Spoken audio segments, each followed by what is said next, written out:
Several delinquents are doing community service when they suddenly get struck by lightning. They feel lucky to be alive after that, but they have no idea that their lives are about to change. 6 delinquents are summoned by probation worker, Tony, for the orientation of their community service. But as Tony runs them through the process, they only remain inattentive and disrespectful until a fight breaks out, with Nathan and Gary pissing each other off. Moments later, they start repainting the benches, but Gary, the one with anger issues, walks out upon noticing that paint has gotten into his cap, causing Alicia, a provocative lady, to laugh at his misfortune. Then, Alicia tries to converse with Curtis, recognizing him as an athlete. Meanwhile, Nathan, a boy with a flippant attitude, talks to Kelly, the one with a weird accent, and the quiet guy, Simon, about the offenses they committed. But he suddenly notices the abrupt change of weather, with dark clouds looming in the sky. Then, Tony arrives to check their progress, but he only gets disappointed with how slow they are in accomplishing the task. However, his lecturing gets interrupted when a large hail falls on his car, causing the alarm to go off. While everyone starts to panic, Simon gets his phone to take a video of what's happening. When another hail drops into the lake, Alicia notices the black smoke coming from the clouds, which Simon also captures. As it hails, Tony orders the group to run while Gary remains unbothered inside the restroom, trying to clean his cap. Amidst the disaster, the group runs back to the Wortham Community Center, but they are unable to immediately enter as the door is locked. While the others continue to dodge the hail, Tony tries to open the door, but with very shaky hands, he struggles to find the door's key until the 5 delinquents get struck by lightning, sending them flying through the air. As they all land on the ground, the delinquents feel weird, but luckily they are all alive. After they check on each other, Tony lets the 5 go home. In the locker room, Kelly oddly hears Alicia's voice while she brushes her hair. She asks Alicia about it, but the girl only denies it, so Kelly shrugs it off. But Kelly still hears Alicia's inappropriate comments and confronts the girl, causing her to walk away. Meanwhile, Simon tells the other boys that it's like Tony was having a spasm, but the conversation gets interrupted when Alicia arrives. They soon decide to head home, but as Tony watches the delinquents go, he starts to act strange. Inside a cubicle, Gary hides the smoke but quickly stops when he hears someone enter the restroom. As he gets down to peek under the door, Gary sees someone walking and accidentally drops his phone. When the person stomps on Gary's phone, he starts yelling only to get silenced and surprised by an axe suddenly breaking the door. Later that day, while Kelly hangs out with her dog, she suddenly hears its thoughts. Then her fiancé, Lee, arrives, and as they make out, she starts hearing what he's thinking. Pissed, Kelly punches Lee, causing the guy to walk out and regret giving her a ring. At the same time, Nathan's mother kicks him out of the house so she can spend more time with her boyfriend, knowing that Nathan doesn't like him. Nathan then stays in the community center, waking up the next day a bit tired. As Nathan goes to the restroom to relieve himself, he notices the blood and how messy the place is, but he doesn't seem to care or wonder what happened there. Afterward, Nathan calls his mother, asking her to take him back. After storing his belongings in a locker, Nathan exits the building and sees the 4 juveniles accusing each other of writing a threatening message on the walls. He joins in, suspecting that their probation worker is behind it, and while they debate whether Tony intends to kill them, the man arrives. But as they start displaying their unruly behavior, Tony confiscates their phones. While changing in the locker room, Simon tries telling the others that he found Gary's bloodied cap, then asks them what happened after his head shakes uncontrollably. However, no one seems to notice him, no matter how loud he shouts, even though he's standing in front of his fellow probationers.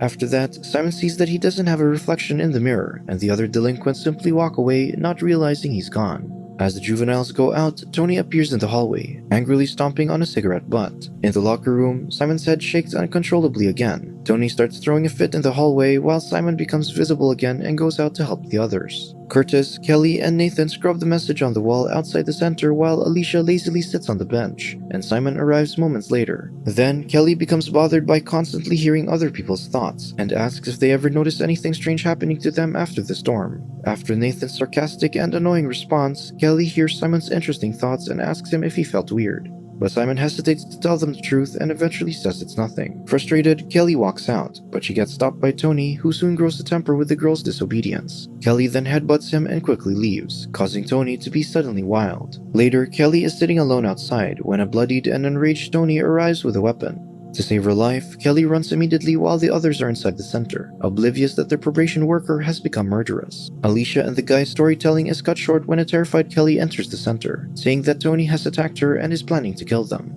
Then Kelly reveals that she began hearing people's thoughts after the storm, which also prompts Simon to disclose that he became invisible while they were in the locker room. But the three who haven't experienced anything unusual refuse to believe their claims, so Simon tries and fails to become invisible, and Nathan only throws a can at him. As Nathan insists on going out, Kelly attempts to stop him and says he will be killed. Despite that, Curtis stubbornly opens the door, causing Kelly to run toward it. Unfortunately, she gets killed by Tony, who is determined to kill the other probationers too. Curtis exclaims in surprise, and things begin to slow down as he watches the events unfold. Then, strangely, he sees time turn back, returning to when Nathan throws a can at Simon's face. Knowing what will happen next, Curtis joins Kelly in her attempt to prevent Nathan from opening the door. While Nathan mocks Curtis, the latter informs everyone that Nathan and Kelly's argument has already occurred, and his stubbornness has led to Kelly's death. He also explains how time went backward while they were just standing there. Finding Curtis's words ridiculous, Nathan opens the door only to see a murderous Tony. Frightened, Nathan quickly locks the door, and as Tony starts banging on it, everyone inside tries to understand what's happening to the probation worker.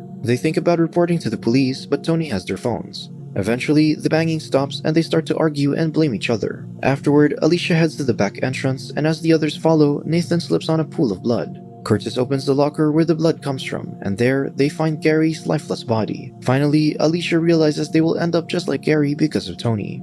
To escape their misfortunes, Nathan urges Curtis to turn back time, but the latter doesn't know how it works. Determined to leave, Curtis touches Alicia to bring her with him, but he weirdly starts saying inappropriate things to her as if having an instant uncontrollable desire. But as soon as he lets go of Alicia, he returns to normal, forgetting what happened. As the group tries to make sense of what just happened, Alicia touches Simon until he begins acting erratically and saying disgusting remarks. Suddenly, Tony breaks into the center, so Kelly immediately grabs a paint can and hits Tony in the head, rendering him unconscious. While Tony remains still, the delinquents check on the man to see if he's dead.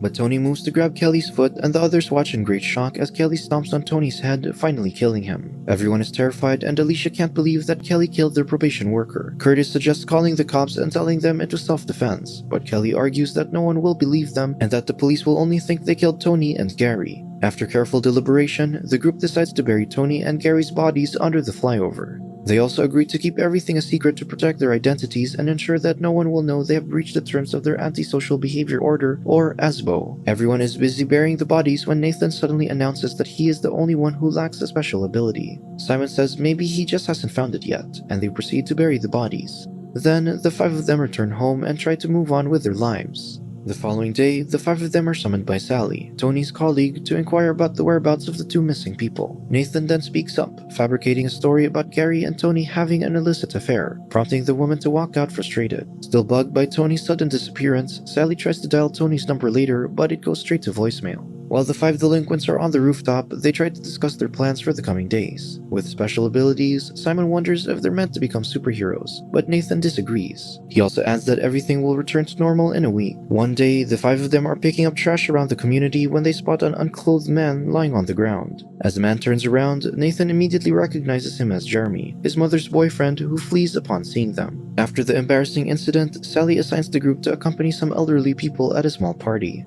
The five of them part ways to attend to different people, but when Alicia gets assigned to an old man named Harry, the man immediately blurts out inappropriate words upon touching her. Fortunately, Sally is quick to intervene to separate the two. Meanwhile, Nathan is pushing a grandmother in a wheelchair when a beautiful woman named Ruth passes by. He becomes distracted and abandons the grandmother to hit on the lady.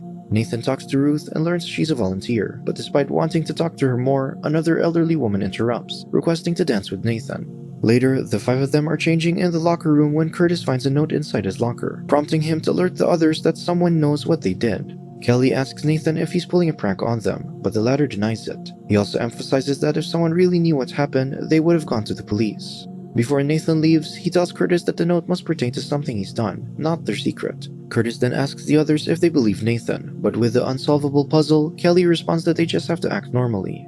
Frustrated, Curtis returns the crumpled note to his locker. Later that day, Nathan heads back to their house, and his mother, Louise, arrives while he is trying to climb inside. He immediately tells her about Jeremy lying in the car park with no clothes on, but Louise refuses to believe Nathan, knowing that her son is fond of fabricating stories. On the other hand, Simon is on his computer when a particular Shy Girl 18 virtually adds him as a friend. Seconds later, he receives a message from Shy Girl 18, and Simon instantly replies. Concurrently, Nathan returns to the community center to spend the night. When he goes out to investigate why the lights suddenly turn on, he runs into Ruth, who claims she left her bag. After making small talk, the two find themselves drinking and doing anything to their heart's content. As Nathan and Ruth hang out outside, the lady spots Jeremy running unclothed again. Focused on getting proof, Nathan asks for Ruth's phone before he follows Jeremy. But when Nathan finds Jeremy, the man jumps on him and starts acting like a dog. As soon as Jeremy leaves, Nathan tries to take a picture of him, but it's blurred. The next day, Nathan shows Kelly his photo of Jeremy, but she doesn't recognize the guy, and she learns from Nathan's thoughts that he is homeless. Nathan proceeds to discuss a plan to deal with Jeremy, but when he attempts to ask for help from the other delinquents, no one responds or volunteers to accompany him. Frustrated by their unwillingness to cooperate, Nathan tries to blackmail them by mentioning Tony's death, prompting everyone to silence him. But when Simon offers to assist him, Nathan declines, believing they won't make a good team. Simon walks out and sits alone in the locker room, hurt by Nathan's words. Seconds later, his head shakes uncontrollably, leading to his invisibility. Then, Alicia and Kelly walk in to change clothes, but as he remains unseen, Simon approaches the ladies and watches them change. Later that day, Nathan breaks into their home and he finally confronts Jeremy about his strange behavior. It isn't long before they start arguing, leading Nathan to punch Jeremy. Unfortunately, Louise walks in on them and she immediately scolds Nathan. While the boy tries to convince his mother that Jeremy is hiding something, Louise discloses that she already knows Jeremy's secret. Jeremy explains that he started acting like a dog after the storm, which is why he would sometimes wake up with no clothes on. Despite knowing Jeremy's peculiar condition, Louise sticks with him because she loves the guy, and she even slaps Nathan when he says something offensive to Jeremy.